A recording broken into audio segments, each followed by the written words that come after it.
நாடாளுமன்ற உறுப்பினரும் எங்களுக்கெல்லாம் மரியாதைக்குரிய அண்ணன் தொல் திருமாவளவன் அவர்களுடைய திருக்கரத்தாலே இந்த இசைத்தட்டு வெளியிடப்பட்டிருக்கிறது என்று சொன்னால் பெருமையாக இருக்கிறது. அதே நேரத்தில் நம்முடைய இயக்குனர் பாக்யராஜ் அவர்கள் இங்கே வருகை தந்திருக்கிறார்கள். நான் உலக சிலம்ப விளையாட்டு சங்கம் என்கின்ற அமைப்பை நிறுவி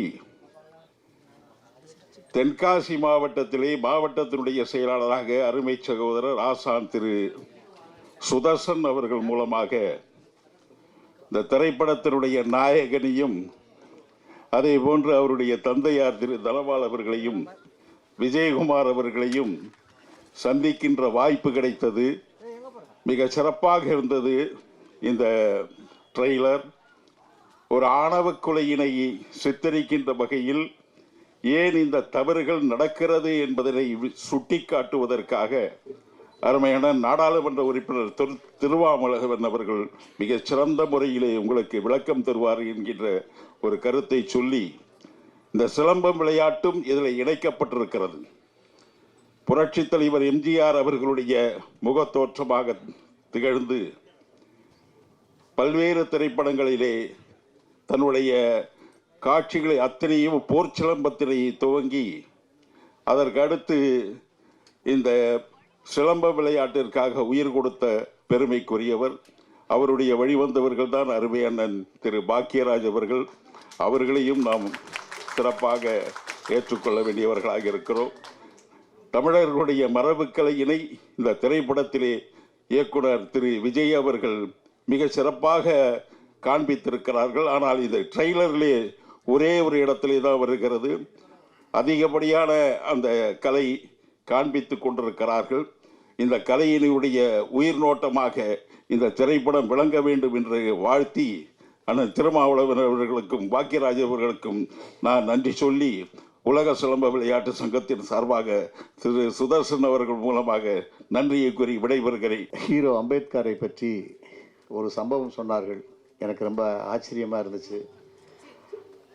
அண்ணன் பெருமதிப்பிற்குரிய திருமாவளவன் அண்ணன் அவர்கள் நாகர்கோவிலில் அவங்க ஒரு சாமி தோப்பில் பால பிரஜாபதிங்கிற ஒரு சுவாமிகள்கிட்ட ஒரு சமாதான பூஜை ஒன்று, சமதர்ம பூஜை ஒன்று நடத்துவாங்க. அந்த விழாவுக்கு வந்திருந்ததாக சொன்னாங்க. அப்படி அங்கே ஒரு 25 வருடங்களுக்கு முன்னால் உள்ள கதை. அங்கே வரும்போது அண்ணன் திருமாவளவன் அவர்கள் பேசும்போது, எங்கள் அமைப்பில் இருப்பவர்கள் அனைவருக்கும் காமராஜர், எம்ஜிஆர், கருணாநிதி என்று எல்லா சமூகத்தினர் பெயர்களையும் வைக்கிறோம். ஆனால் எங்கள் அம்பேத்கர் பெயரை பிற பிரிவினர்கள் வைப்பதில்லை, அது வருத்தமாக இருக்கிறது என்று அங்கே பதிவு செய்ய, அதை கேட்ட அந்த சுவாமிஜி அவர்கள் அந்த மேடையிலேயே ஒரு 4 மாத குழந்தையை எடுத்து அவர்கள் அந்த ஒரு கர்ப்பஸ்திரி அம்மான்னு நினைக்கிறேன், 4 மாதத்தில் உனக்கு ஆண் குழந்தை பிறக்கும், அந்த ஆண் குழந்தைக்கு நீ அம்பேத்கர்னு பெயர் வைக்கணும் அப்படின்னு சொன்னதாகவும், அந்த சுவாமிஜி சொன்ன மாதிரி அந்த குழந்தை ஆண் குழந்தையாக பிறந்து அம்பேத்கராக பெயர் சூட்டியிருக்காங்க. அது ஒரு பெரிய, அது ஒரு சினிமா மாதிரி இருக்குது கேட்குறதுக்கு.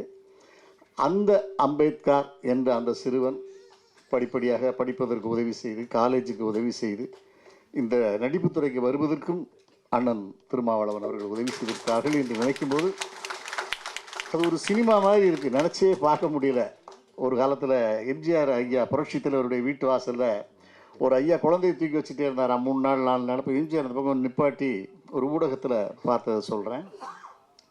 ஏன் எதுக்காக என்ன பார்க்க வந்திருக்கீங்க, என்ன விஷயம்னு கேட்கும்போது, என் பையனுக்கு பேர் வைக்கணும் அப்படின்னு சொன்னாங்களாம். இல்லை, வயசு 4 வயசு இருக்கும்போது இப்போ பேர் வைக்க சொல்கிறீங்களே அப்படின்னு கேட்கும்போது, என்ன பேர் எப்படி சொல்லி அவனை கூப்பிடுறீங்கன்னு கேட்கும்போது, மலைக்கள்ளன்னு சொல்லி கூப்பிடுறோம், மலைக்கள்ளன் படம் பார்க்கும்போது தான் இவன் பிறந்தான் அப்படின்னு சொன்னாங்களாம். இந்த நேரத்தில் இந்த காலகட்டத்தில் சரியான ஒரு படம் அப்படின்னு சொல்லலாம்.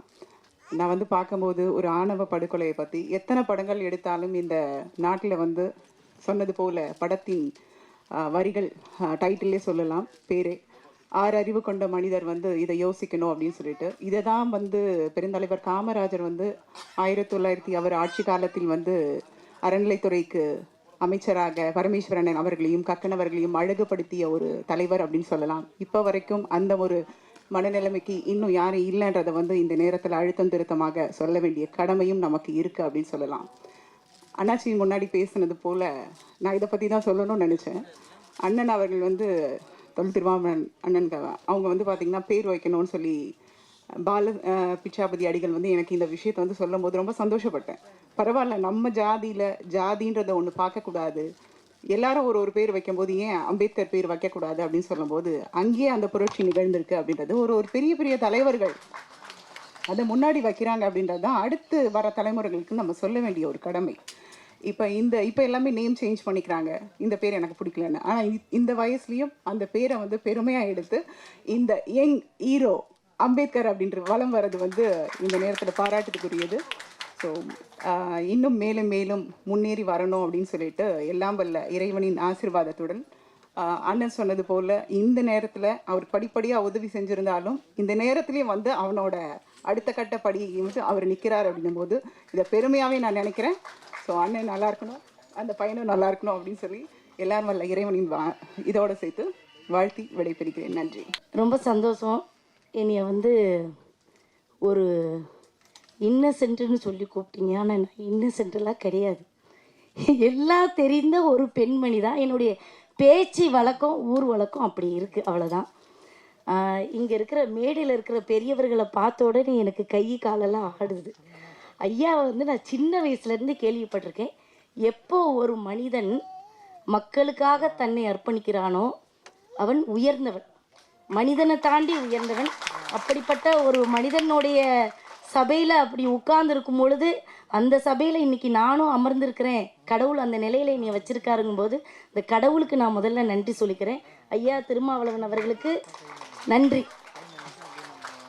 இன்னொன்று, பொன்னையும் நாடான் பொருளையும் நாடான் மக்கள் நலன் ஒன்றையே நாடும் என் தலைவன் கர்ம வீரன் காமராசனின் வம்சம் இந்த மேடையில் அமர்ந்திருக்கு. இன்றைக்கி நான் என்ன புண்ணியம் பண்ணனோ தெரியல. அவரை போல் தலைவரை இனி பார்க்க முடியாது. அப்படிப்பட்ட உன்னதமான தலைவருடைய அம்சம் இருக்கக்கூடிய ஒரு இடத்துல இன்றைக்கி நான் நிற்கிறேன். எல்லாமே வந்து இறைவனுடைய செயல். இன்னொன்று, நான் ஒரு பெரிய பைத்தியக்காரி. யாரோட பைத்தியக்காரினா எங்கள் ஐயா அந்த உட்காந்துருக்காங்க, பாக்கியராஜ் ஐயா அவர்களுடைய பெரிய பைத்தியக்காரி. ஒரு வசனத்தையும் உன்னதமாக ரசிப்பேன். ஐயா, காதல் என்பது ஒரு வார்த்தை அல்ல, ஒரு உயிர்னு உணர வச்சதே அவர் தான். ஒரு படத்தில் தீபாக்காதால என்ன ஒரு படத்தில், அதாவது அது எப்படி அவர் யோசிச்சாருன்னு எனக்கு தெரியல. அந்த பையனை அடையணுங்கிறதுக்காக அந்த அம்மா ஊர்வசி அம்மா ஒரு பெரிய பொய் சொல்லிடும். இப்போ அந்த பொம்பளை மேலே இந்த ஆளுக்கு பயங்கர கோபம். எப்படியாவது இதை விரட்டி விடணும்னு நினைக்கிறாரு. ஆனால் விரட்ட முடியல, அது விடாப்பிடியாக பிடிச்சிக்கிட்டு இருக்கு. ஆனால் அந்த தாய் பாசத்தை எவ்வளோ அழகாக காட்டுவார். இருட்டுக்குள்ளே இவருக்கு கண்ணு தெரியாது. இந்த பால் லப்பர் கீழே விழுந்துடும். இந்த குழந்தை கூச்சலிட்டு ஆளும். டக்குன்னு பார்த்தா அது சைலண்ட் ஆயிரும். ஏன் சைலண்ட் ஆகுன்னு பார்த்தா ஒரு வாலிப பிள்ளை செய்யாத ஒரு செயல். முளைப்பால் அந்த குழந்தைக்கு அந்த பிள்ளை தாயாகவே பால் ஊட்டிகிட்டு இருப்பா. அந்த உன்னதமான ஒரு காதல் இருக்குல்ல, ஒரு மனுஷன் மேலே நம்மளுக்கு காதல் வந்தனா காதல் கண்ணை மறைச்சிரும்னு சொல்லுவாங்கள்ல, அந்த ஒரு விஷயம். காதல் என்ற ஒரு வார்த்தை நான் உயிராக நினைத்தது உங்கள் திரைப்படங்களை பார்த்து தான்.